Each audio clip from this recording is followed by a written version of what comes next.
सुबह उठकर देखता हूँ कि जुपिटर घास के टोकरे में चढ़कर घास में खेल रहा होता है।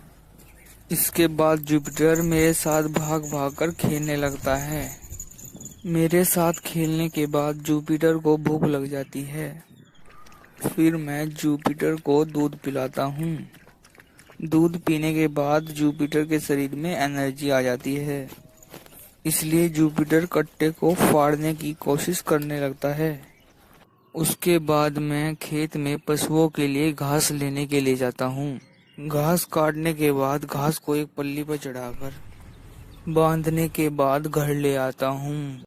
घर आकर देखता हूँ कि जुपिटर पापा की चप्पल के साथ खेल रहा होता है।